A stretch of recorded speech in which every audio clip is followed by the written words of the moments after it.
अज्ञानतिमिरान्धस्य ज्ञानञ्जनशलाकया चक्षुरुन्मीलितं येन तस्मै श्रीगुरुवे नमः। श्री चैतन्य चरितामृत अंत लीला चैप्टर 3 प्रयास संख्या 186। तो मुख्यतः हमने सुना कि कैसे एक सभा है, उस सभा में कुछ विद्वान लोग हरिनाम के लाभों का डिस्कस कर रहे हैं कि हरिनाम से हमें हमारे सारे पाप समाप्त हो सकते हैं, हमें मोक्ष की प्राप्ति हो सकती है इत्यादि। लेकिन हरिदास ठाकुर उस सभा में आके बोलते हैं कि नहीं नहीं, ये सही नहीं है, क्योंकि अगर सेकेंडरी बेनिफिट्स की चर्चा ज़्यादा होती है तो प्राइमरी बेनिफिट्स छुप जाते हैं, प्रकट नहीं होते। फॉर एग्जाम्पल योगासन के सेकेंडरी बेनिफिट्स को इतना चर्चा की जा रही है कि उसके प्राइमरी बेनिफिट्स लोग भूल गए हैं, इसलिए पर्पस समाप्त हो गया है। आज की डेट में आसन लोग केवल शरीर के स्वस्थ रहने के लिए करते हैं। योग आसन का मुख्य उद्देश्य था मन और इंद्रियों पे कंट्रोल, ताकि उसको भगवान की पे लगाया जा सके, इसलिए प्राणायाम इत्यादि बने थे। लेकिन प्राणायाम से होने वाले बाकी सारे फायदे, योग आसन से होने वाले बाकी सारे फायदे इतने पॉपुलराइज कर दिए गए कि उसका प्राइमरी बेनिफिट छुप गया। इसलिए बड़ा ज़रूरी है कि प्राइमरी बेनिफिट को सामने लाया जाए। हम जब नाम जपते हैं तो कृष्ण भक्त जो है नाम इसलिए नहीं जपते कि सुख संपत्ति घर आवे, कि कष्ट मिटेगा या मोक्ष मिल जाएगा या मुक्ति मिल जाएगी, सुख दुख पाप खत्म हो जाएंगे तो जीवन कितना बढ़िया हो जाएगा।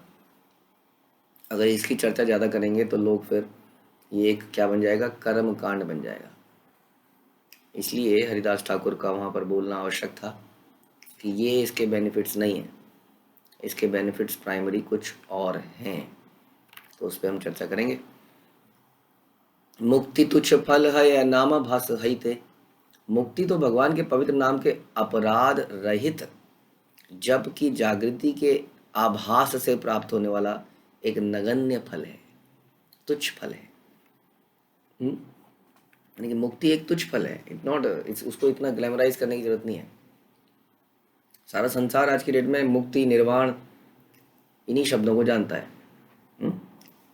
धर्म अर्थ काम और मोक्ष। तो इसलिए लोग खूब धन कमाते हैं, धर्म के काम करते हैं, सो कॉल्ड धर्म मतलब परोपकार इत्यादि, जिससे कि उन्हें स्वीकृति मिलती है कुछ सांसारिक, उससे धन आता है उनके पास दान वगैरह देने से, जिससे कि वो खूब इंद्रिय तृप्ति करते हैं और अंत में कहते हैं कि अब हो गया, अब बुढ़ापा आ गया, अब राम राम राम राम राम, अब मोक्ष की प्राप्ति हो जाए। तो ये जो है, ये मोक्ष यहाँ पर बताया जा रहा है, ये तुच्छ है, this is not the purpose. हम लोग जो इतनी भक्ति कर रहे हैं उसका पर्पस जन्म मृत्यु से केवल छुटकारा नहीं है, ये तो अपने आप ही मिलेगा, इसकी ज़रूरत नहीं है इसको मांगने की, इसकी इच्छा की। मांगना कुछ और है। म्रियमाणो हरेर्नाम गुणपुत्रोपचारितम अजामिलो अप्यगाधाम किमुत श्रद्धया गृणम। मृत्यु के समय अजामिल ने अपने पुत्र नारायण को बुलाने के उद्देश्य से भगवान के पवित्र नाम का उच्चारण किया, फिर भी उसे वैकुंठ लोक प्राप्त हो गया। तो फिर उन लोगों के विषय में क्या कहा जा सकता है जो श्रद्धा और आदर पूर्वक पवित्र नाम का कीर्तन करते हैं। ये मुक्ति भक्त नालय से कृष्ण चाहे देते। जो मुक्ति शुद्ध भक्त को स्वीकार नहीं है, वह कृष्ण द्वारा सदा बिना किसी कठिनाई के प्रदान की जाती है। जब भगवान का लोक आपको प्राप्त होता है, उसमें भगवान की दिव्य सेवा प्राप्त होती है, तो न केवल मुक्ति मिलती है बल्कि दोबारा से संसार में नहीं गिरता। ब्रह्म ज्योति को प्राप्त करके आप दोबारा संसार में गिर सकते हो, ब्रह्म ज्योति को प्राप्त करना इज मुक्ति। लेकिन जब भगवान के धामों को प्राप्त करते हो, तो धामों में आप ऐसे तो रहते नहीं हो ना आइडियल, वहाँ पे हम भगवान की सेवाओं में लगते हैं। जब भगवान की दिव्य सेवाओं में लगते हैं, हमें दिव्य आनंद प्राप्त होता है। उसके बाद इस संसार में कोई दोबारा नहीं आता है उस दिव्य आनंद को प्राप्त करके, जो कि भगवान की प्रेममयी सेवा में है। तो भगवान की प्रेममयी सेवा करना हमारा मुख्य उद्देश्य है। इसको प्राप्त करके आत्मा को एक इटर्नल शांति मिलती है, आनंद मिलता है। और इस आनंद को प्राप्त करने के बाद वो दोबारा इस संसार में कितने भी प्रलोभन देने के बाद आ नहीं सकता है। नहीं तो मुक्ति के बाद आदमी संसार में दोबारा आ जाता है। सालोक्य शास्त्री सारूप्य सामीप्य एकत्वमप्युत दीयमानम न गृहणन्ति विना मत सेवनम जना। यदि मैं सालोक्य शास्त्री सारूप्य सामीप्य या एकत्व इन मुक्तियों को अपने भक्तों को भी प्रदान करूं तो वे मेरी सेवा की तुलना में इसे स्वीकार नहीं करते, ऐसा श्रीमद् भागवत में बताया गया। तो ये 5 प्रकार की मुख्य मुक्ति हैं जिसके लिए लोग बड़े लालायित रहते हैं।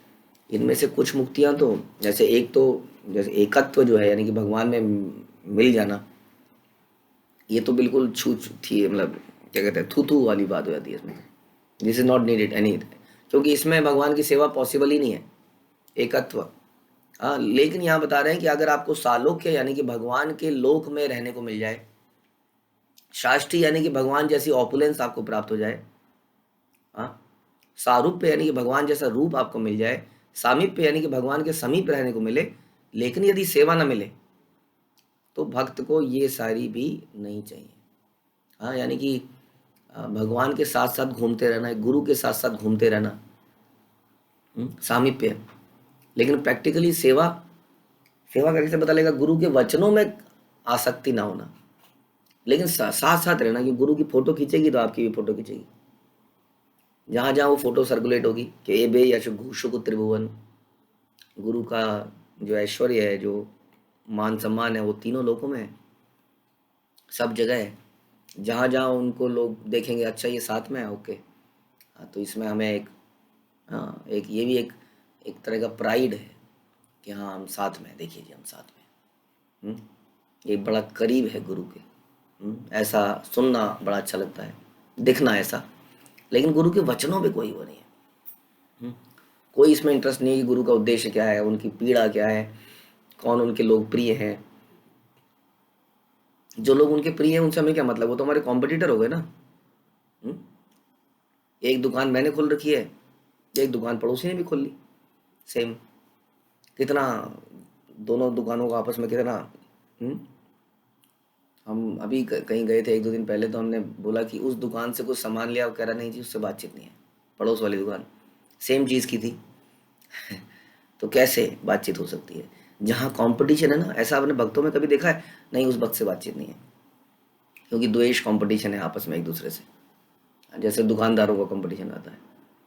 हाँ, तो सामीप्य रहने से कई बार ये भी समस्या है, हम सामीप्य क्लोज में तो है, लेकिन डोंट नो कि हमें उनके वचनों से आसक्ति है कि नहीं, वो क्या बोलते हैं उससे आसक्ति है कि नहीं। डज नॉट मैटर क्या बोलते हैं, तो प्रवचन देना उनका काम है।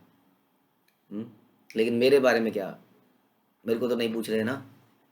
तो सामीप्य मुक्ति को भगवान कह रहे हैं भक्त लोग स्वीकार नहीं करते, यानी कि ऐसा सामीप्य, ऐसा क्लोजनेस नहीं चाहिए जिसमें भगवान की प्रेममयी सेवा ना हो, जिसमें हमारा जीवन का पर्पस ये ना हो। उसी तरह से फिर बाकी भी हैं सारूप्य, भगवान भी चतुर्भुज, हम भी चतुर्भुज, हाँ, हमारे पास भी वैसे ही दिव्य आभूषण, सुंदर शरीर, सांवला शरीर, उस तरह, हाँ, जैसा भगवान का रूप रंग है ऐसा हमारा भी रूप रंग, कितना मजा आए, एक जैसे दिखेंगे सारे। क्यों ना कुछ ऐसी ड्रेस पहनी जाए, तुम भी वैसे दिखोगे, हम भी वैसे दिखेंगे, भगवान, हम सब एक जैसे दिखेंगे। अलग से पहचान बनेगी, एक अलग पहचान है ना। तो सारूप्य, सारूप्य में रूप, तो रूप रूप पहचान का एक हमारा, हम कोई भी रूप प्राप्त करते हैं ना तो उससे हम अपनी पहचान बना लेते हैं, ये तो भौतिक रूपों में भी, और वो बड़े अटैच्ड हो जाते हैं उस रूप से, उस लुक्स से। और अगर भगवान जैसा रूप मिल जाए तब क्या होगा, है ना। तो इसलिए सारूप्य में क्या प्रेम ही सेवा है, क्या करूँगा मैं सेवा करने में। हाँ, अग्रणी हम हनुमान जी को सुनते हैं, जिनका रूप, क्या रूप है हनुमान जी का, क्या रूप है बताइए। और ये सेवा करने में देखिए कैसे उनका नाम लिया जाता है, दास, बहुत सुंदर दास। तो रूप की आवश्यकता क्या पड़ेगी सेवा करने में, प्रेम में भी सेवा करना, ऐसा तो नहीं है फिर जितना अच्छा रूप होगा उतना ज़्यादा थोड़ी मेंटेनेंस बढ़ जाएगी, जो पहले से ही करके है उसको क्या मेंटेनेंस उसकी, राइट। तो इसलिए सारूप्य नहीं, सेवा में क्या फायदा हो रहा है, इसका कोई फायदा नहीं, इसलिए भक्त कहते हैं नहीं चाहिए। शाष्टी भगवान जैसी ऑपुलेंसेस अब भगवान कितने श्लोकों में बोल चुके हैं, कितने चीजों में दिखा चुके हैं। दुर्योधन का मेवा त्यागो, साग विदुर का खायो। तो क्या भगवान को ऑपुलेंस चाहिए सर्व करने के लिए? पत्रम पुष्पम फलम तोयम। हाँ, तो भगवान को तो ऑपुलेंस नहीं चाहिए। सुदामा के चिप्ड राइस भगवान ने छीन के खाए, हाँ, मांगे हुए वो भी। तो ये बहुत सारे एग्जाम्पल मिलते हैं जिससे पता चलता है नहीं, ऑपुलेंस की जरूरत नहीं है तो यूज कीजिए भगवान की सेवा में, नहीं है तो सबसे मोस्ट इंपॉर्टेंट इंग्रेडिएंट इज यो में भक्त्या प्रणश्यति। भक्ति में, भक्ति से, प्रेम से जो मुझे प्रदान करता है, यानी कि मुख्य इंग्रेडिएंट प्रेम है, प्रेमयी सेवा। हम्म तो ऑपुलेंस अगर आएगी तो क्या ये सेवा में हेल्प करेगी? Not sure. कई बार ऑपुलेंस से दिमाग और खराब हो जाता है, उस ऑपुलेंट चीज़ को संभालने में बड़ा समय चला जाता है, उस घर की मेंटेनेंस बहुत ज़्यादा करनी पड़ती है जो बहुत सुंदर बना दिया जाता है, राइट। तो बहुत बढ़िया कार है तो बड़ी मुसीबत सी हो जाती है कि नहीं? क्योंकि हल्का सा भी स्क्रैच फिर अच्छा नहीं लगता उसके ऊपर, तो फिर वो करना ही पड़ता है। ओके, तो इसलिए क्या हमें ऑपुलेंस की आवश्यकता है? भक्त कहते नहीं चाहिए। नहीं, सेवा में कोई लाभ मिल रहा है इससे नहीं चाहिए, बिल्कुल लाभ नहीं मिल रहा है।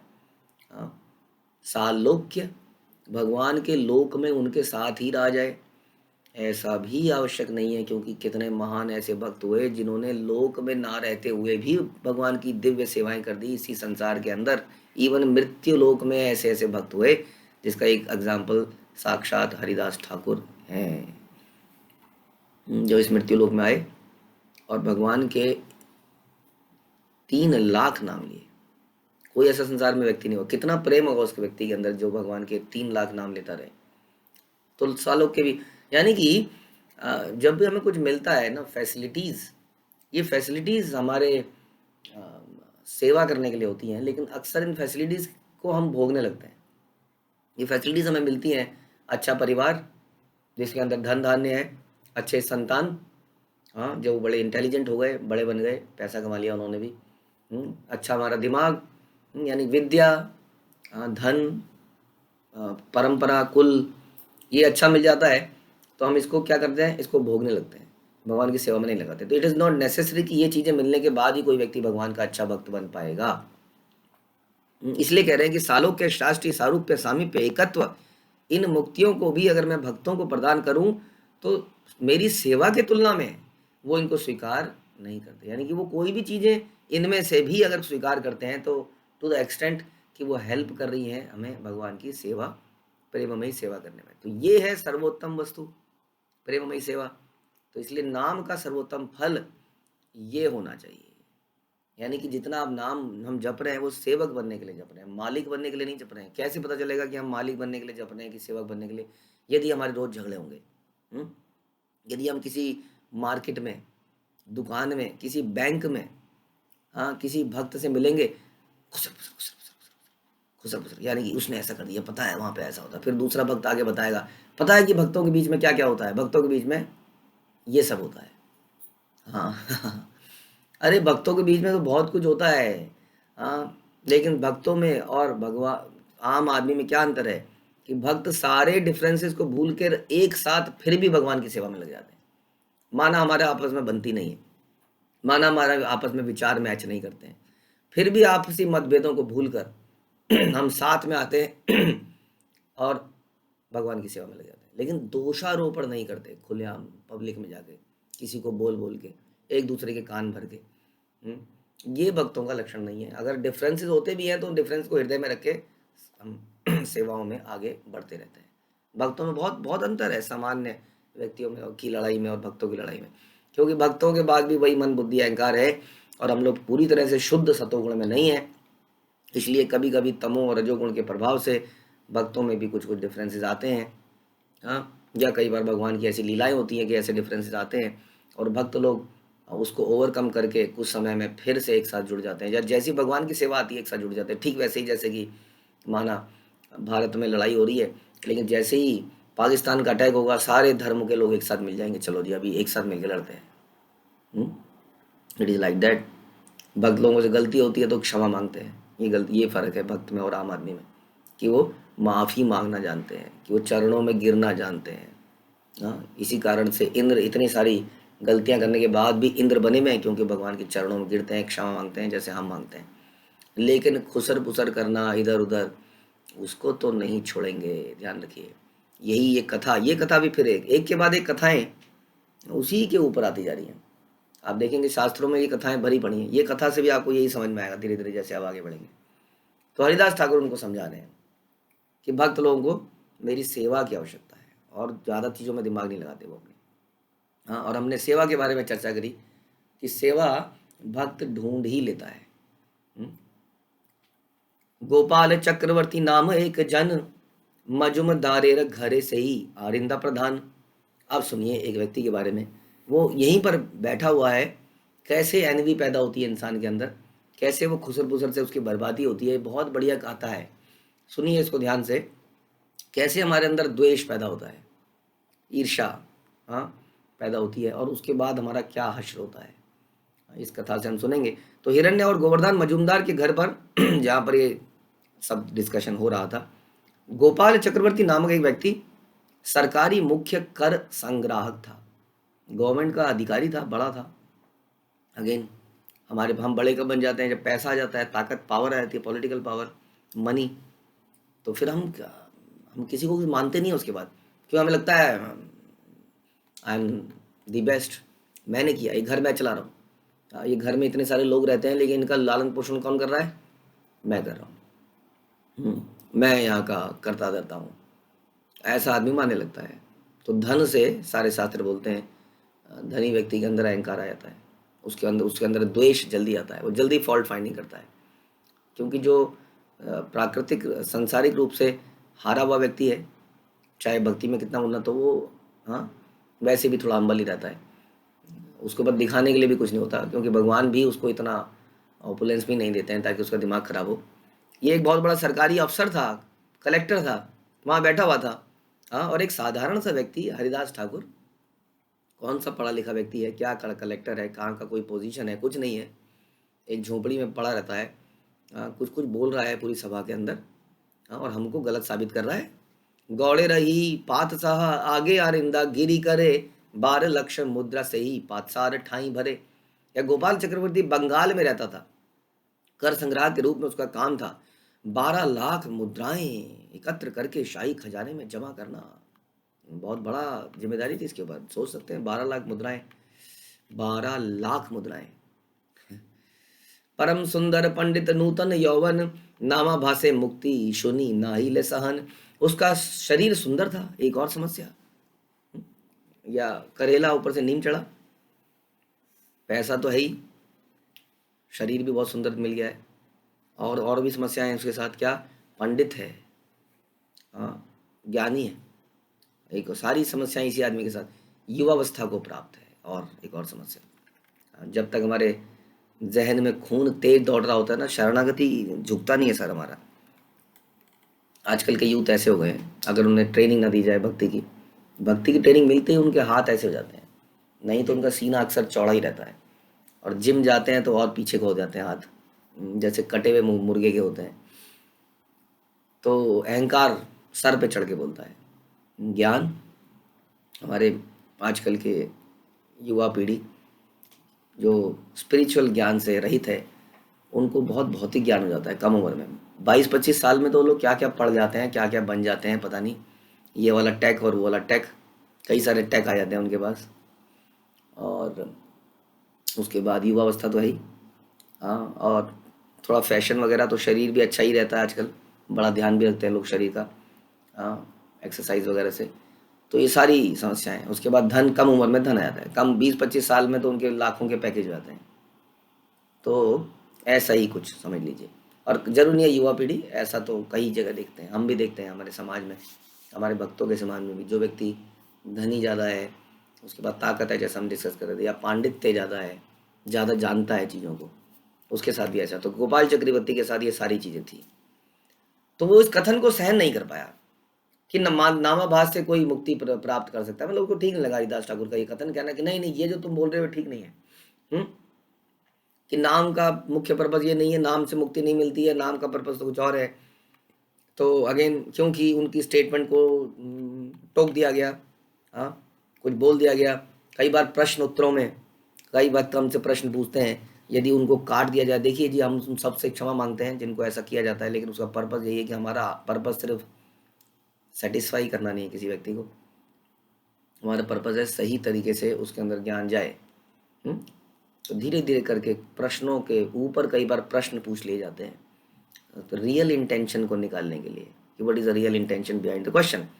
समटाइम्स क्वेश्चन पूछने के पीछे रियल इंटेंशन कुछ और होती है, ये दिखाना होता है कि मैं कितना सताया गया हूँ, देखिए मेरे साथ क्या क्या हो रहा है। ये नहीं होता है कि मुझे कैसे बिहेव करना चाहिए था ऐसी परिस्थिति में, मेरे से ये गलती हुई। हाँ, तो इसलिए कई बार जवाब भी ऐसा नहीं है कि जवाब, कई बार 4 लोग सेम क्वेश्चन पूछेंगे तो आप देखेंगे अलग अलग जवाब मिलेंगे। उसका कारण यही है कि सब लोगों का पूछने का तरीका, intention, level of knowledge different होती है, तो इसलिए उनको उसी तरह से बताया भी जाता है। तो कई बार जब हमारे विचार मैच नहीं करते हैं तो हमें विद्रोह की फीलिंग आती है। तो इसलिए कहते हैं कि शरणागति शरीर की आसान है, लेट जाना आसान है, लेकिन मन बुद्धि अहंकार की शरणागति बड़ी मुश्किल है, बहुत मुश्किल है। इसी कारण से मृत्यु आने पर हम शरीर तो त्याग देते हैं, लेकिन मन बुद्धि अहंकार से हम बहुत बहुत बहुत ज़्यादा अटैच्ड होते हैं। इसलिए मन बुद्धि अहंकार नहीं छोड़ती हमको, इसलिए आत्मा को ये मन बुद्धि अहंकार दूसरे शरीर में ले जाते हैं। The most attachment is with मन बुद्धि अहंकार। हमें दिखते नहीं है, हमें लगता है कि हम अपने शरीर से अटैच, लेकिन सच नहीं है ये बात। शरीर से ज़्यादा हम मन बुद्धि अहंकार से अटैच हैं, जिसमें मैं की फीलिंग है। इसी को कहते हैं फॉल्स ईगो। मैं, I am this, I am this, what I am basically. देखिए मोस्टली अब पूरे दिन में अपनी शक्ल को नहीं देखते हैं, शीशे में देखते हैं। हाँ, तो खुद से आप इतने अटैच नहीं होते पूरे दिन में, लेकिन आपकी अहंकार को अगर कोई चोट मार दे तो आदमी तिलबिला जाता है। जैसे सांप के ऊपर अगर पैर रख दे तो तिलबिला जाता है, काट खाता है, वैसे ही आपके अहंकार को कोई अगर छेड़ दे तो हम तिलबिला जाते हैं, ऐसा क्यों किया गया मेरे साथ। और हमारे जो भी हमने कमाया होता है भक्ति में वो सब समाप्त हो जाता है। और उसके बाद हम ढूंढते हैं हिस करके, कहीं तो खून, मतलब किसी का तो कहीं तो कुछ करना है, अब मिल नहीं पा रहा है। कई बार हम भक्तों के समाज में हैं जहाँ डस नहीं पा रहे हैं, खुलेआम डसेंगे तो पता लग जाएगा ये सांप है, तो हम छुप छुप के डसते हैं, कैसे किसी के कान में जहर डालते हैं, ऐसा किया जा रहा है मेरे साथ, ऐसा हो रहा है, तुम्हें पता भी है मेरे साथ ऐसा हुआ। ये सब यही कहानी में यही दिख रहा है, आप देखेंगे इस कहानी के अंदर यही दिख रहा है। हमें वो उगलना होता है कहीं ना कहीं। हाँ, यानी कि हमने बताया, क्या बताया हमने, मन बुद्धि अहंकार। हम अपने विचारों से बड़े अटैच्ड हैं, the way we think.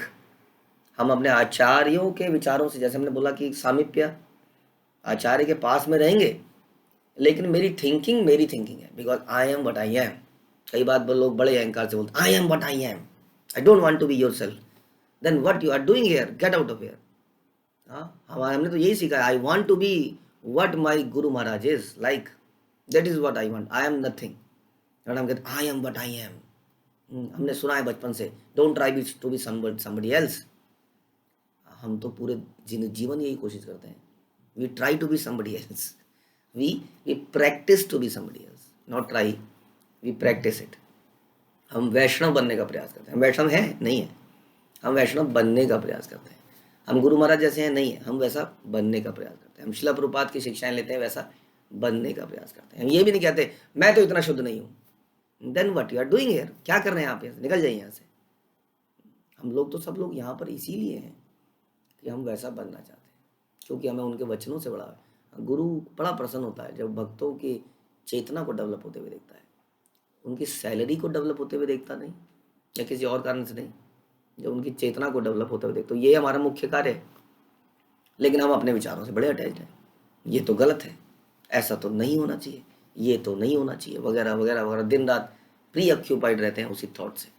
Differences आ सकते हैं जैसे हमने बोला, तो अपनी सोच को क्यों ना बदलने का प्रयास करें, क्यों ना चीज़ों को डिफरेंट पर्सपेक्टिव से देखने का प्रयास करें, वगैरह वगैरह। लेकिन अगेन जैसे क्योंकि हम बहुत ज़्यादा अटैच्ड हैं तो हम ऐसा कर नहीं पाते हैं, इसलिए हम कोई ऐसा व्यक्ति ढूंढते हैं पास में बुलाते हैं, कैसे उसके कान में जहर को उगला जाए किसी के।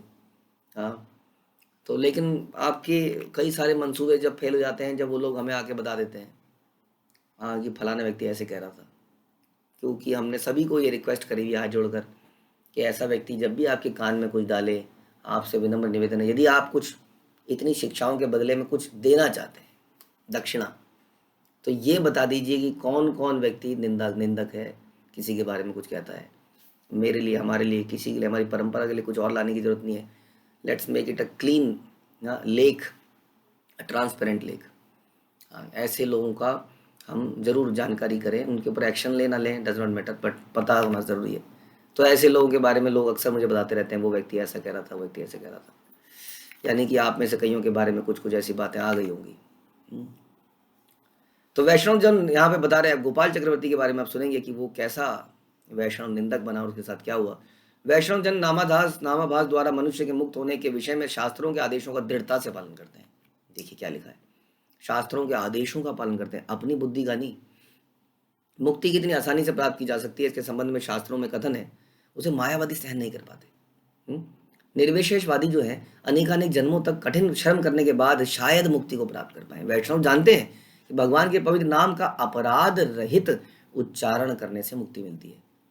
लेकिन ये भी क्या है, गौण फल है, दिस इज सेकेंडरी। इसलिए मुक्ति के अलग से मुक्ति के लिए प्रयास करने की आवश्यकता ही नहीं है एक्चुअली में। बिल्व मंगल ठाकुर ने कहा, यदि कोई दृढ़ श्रद्धा और आदर से युक्त शुद्ध भक्त है, दिव्य श्रद्धा और दृढ़ श्रद्धा, तो दृढ़ श्रद्धा क्या है, दृढ़ श्रद्धा हिलती नहीं है हमारे साथ कुछ गलत होने पर। तो मुक्ति उसके द्वार पर किसी भी तरह से सेवा करने के लिए हाथ जोड़ के खड़ी रहती है। मायावादी इसे सहन नहीं कर सकते। इसलिए यद्यपि आरिंदा प्रधान या कर संग्राहक विद्वान सुंदर तथा युवा था, किंतु हरिदास ठाकुर के कथनों को सहन नहीं कर पाया। क्या बोलता है, क्रुद्धया बल से सरोष वचन भावु के रस सिद्धांत सुन पांडितेरा गण। वह युवक गोपाल चक्रवर्ती हरिदास ठाकुर के कथन को सुनकर बड़ा कुपित हो गया। उसने तुरंत आलोचना करनी शुरू करी। हे विद्वजनों, जरा इस भावुक भक्त का निष्कर्ष तो सुनो। देखिए, ये जजमेंटल नहीं होना चाहिए। वी शुड बी थिंकिंग क्या क्या इसका क्या कारण है। ये तो बिल्कुल दक्ष प्रजापति की सभा हो गई। दक्ष प्रजापति ने देखा शिव जी खड़े नहीं हुए, देखो जी मैं यहाँ पर आया था, मेरा आदर नहीं किया गया। देखो जी मैं यहाँ पर आया था और मेरे साथ उचित व्यवहार नहीं किया। मैं आया और प्रसाद खत्म हो गया। हाँ, हम सेवा कर रहे थे, प्रसाद खा लिया इन लोगों ने, दुष्टों ने, इन्होंने सोचा नहीं, आग लगे इनके पेटों में। या हम लोग आए थे सेवा में, सेवा पहले जैसा प्रश्न पूछा था प्रश्न उत्तरों में, सेवा पहले ही खत्म हो गई, या सेवा में मिली नहीं। What is this nonsense. Management ठीक नहीं है यहाँ पर। ध्यान रखिए, मैनेजमेंट की जगह नहीं है, उसके लिए संसार में बहुत सारे ऑफिस हैं, वहाँ पे जाइए। यहाँ पर दिव्य मैनेजमेंट चलता है भगवान का। We try to manage things but we believe that Krishna is ultimate manager. तो इस मैनेजमेंट में कहीं ना कहीं कुछ ना कुछ त्रुटियाँ हमेशा ही होती रहेंगी। जिसको परफेक्शन चाहिए, तो परफेक्शन तो इस संसार में नहीं मिलेगी, हमेशा डिससेटिस्फाइड रहेगा, क्योंकि परफेक्शन तो भगवान के धाम में मिलेगी। लेकिन उसके लिए इस संसार में परफेक्शन को त्यागना पड़ेगा, कि एक्सपेक्टेशन को, तब परफेक्ट वर्ल्ड में जा पाओगे। तो गोपाल चक्रवर्ती ने आलोचना शुरू कर दी, क्योंकि उसके हिसाब से नहीं था सब कुछ। क्या बोलता है कि विद्वजनों जरा सुनो, देखो इस आदमी ने क्या बोल रहा है, क्या बेमतलब की बातें बोल रहा है। क्या कहता है, कोटि जन्म में ब्रह्म ज्ञान है, यही मुक्ति न आया, यही कहे नामा भाषा से ही मुक्ति आया। करोड़ों जन्मों के बाद कोई मनुष्य परम ज्ञान में पूर्ण हो जाता है, तब भी उसे मुक्ति नहीं मिलती है। और ये व्यक्ति कहता है कि उसे मुक्ति केवल नामाभास से प्राप्त हो जाती है, और ये भी सेकेंडरी फल है उसका। हाँ, यानी कि मुक्ति के लिए प्रयास करने की जरूरत नहीं। कैसी बातें कर रहा है। आज तक जो हमने सुना था उससे डिफरेंट कुछ बोल रहा है। आज तक हमने सुना था कि शिव जी भक्त हैं, शिव जी भगवान है, ये कह रहे हैं शिव जी भक्त हैं। आज तक मैंने सुना था कि आज तक हमें रिस्पेक्ट मिली थी क्योंकि हम समाज में इम्पोर्टेंट व्यक्ति हैं, हमारी कोई पद है, पोजीशन है। यहाँ पर हमें कोई पूछ नहीं रहा है। हाँ, हमें डांट और दे रहे हैं जो बात बात में कुछ लोग। हाँ, तो फिर दिक्कत हो गई। आज तक ऐसा नहीं हुआ था, अब ऐसा हो गया। हाँ, तो इसने कहा कि ऐसा तो नहीं सुना था, बोल यही था, मुक्ति जो है उसके लिए प्रयास करना पड़ता है। या कह रहे मुक्ति के लिए प्रयास करने की जरूरत नहीं है, नामाभास से ही मुक्ति मिल जाती है। हरिदास कहन कहन करह संशय, शास्त्र कहे नामाभास मात्र मुक्ति माया। हरिदास ठाकुर ने कहा तुम संदेह क्यों कर रहे हो भाई, प्रामाणिक शास्त्रों में ऐसा लिखा है, मैं थोड़ी कह रहा हूँ। पवित्र नाम की झलक मात्र से मुक्ति प्राप्त की जा सकती है। जो व्यक्ति शास्त्रों की वाणी पर विश्वास नहीं करता है या उसके हिसाब से जीवन को नहीं जीता है, वो कभी सुखी नहीं रह सकता। हाँ, और शास्त्र केवल नाम जप को नहीं कहते हैं, शास्त्र अपराध रहित नाम जप को कहते हैं, जिसके लिए हमें बड़ा ही सौम्य मृदुल भक्त बनना पड़ता है। भक्ति सुख आगे मुक्ति अति तुच्छ हया, अतएव भक्त गणा मुक्ति नहीं लया। जो भक्त भक्ति के दिव्य आनंद का भोग करता है उसके लिए मुक्ति अतीव नगण्य है। हरिदास ठाकुर देखिए अभी भी चुप नहीं हो रहे हैं। हरिदास ठाकुर बता रहे हैं, देखिए शास्त्रों में ऐसा लिखा है, भक्ति का दिव्य आनंद इतना बड़ा है कि उसे मुक्ति उसके सामने नगण्य है, इसलिए शुद्ध भक्त कभी भी मुक्ति पाने की अभिलाषा रखते ही नहीं है। और कोट करके बोलते हैं, हरिभक्ति सुधोदय से बोलते हैं, त्वत्साक्षात करणालाद विशुद्धाब्धि स्थितमस्य में सुखानि गौष्प दायन्ते ब्राह्मणायपि जगत गुरौ। हे प्रिय प्रभु, हे ब्रह्मांड के स्वामी, क्योंकि मैंने आपका प्रत्यक्ष दर्शन किया है इसलिए मेरे दिव्य आनंद ने महासागर का रूप धारण कर लिया है। आनंद इतना बढ़ गया है, आनंदाम बुद्धिवर्धनम। अब उस सागर में स्थित होने से मैं अनुभव करता हूं कि ब्रह्मानंद समेत सारे, ब्रह्मानंद कौन सा हो गया, मुक्ति का आनंद, दिव्य ज्योति का आनंद, अन्य समस्त तथा कथित सुख गाय के खुर के चिन्ह में भरे हुए जल के समान है। और आपकी भक्ति का जो अमृत है उस सागर के समान है, और ये भुक्ति मुक्ति सिद्धि का जो सुख है वो गाय के खुर से जो गड्ढा हो जाता है उसमें पानी के समान है। सागर के सामने पानी क्या मायने रखता है। लेकिन विप्र अब और ज्यादा क्रोधित हो जाता है, उत्तेजना से भर जाता है, क्रोध से भर जाता है। क्या कहता है, विप्र कहे नामाभासे यदि मुक्ति नया, तबे तुम्हारा नाक काटी करह निश्चय। गोपाल चक्रवर्ती ने कहा यदि कोई मात्र नामाभास से मुक्त ना हो सके तो आप जान लें कि मैं आपकी नाक काट दूंगा।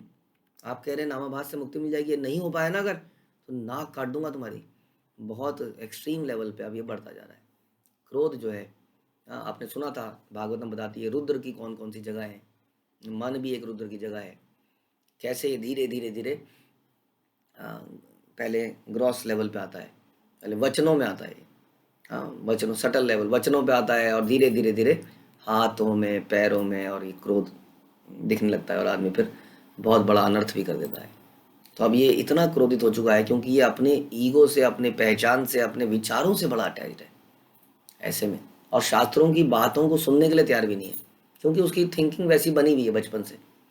तो कहता है कि मैं तुम्हारी नाक काट दूंगा अगर ऐसा नहीं हुआ तो चैलेंजिंग मोड में आ गया है। तो देखते हैं अगले प्रवचन में कि किसकी नाक कटती है और कैसे कटती है। श्रील प्रभुपाद की जय, श्री चैतन्य चरितामृत की जय, कृष्णदास कविराज की जय।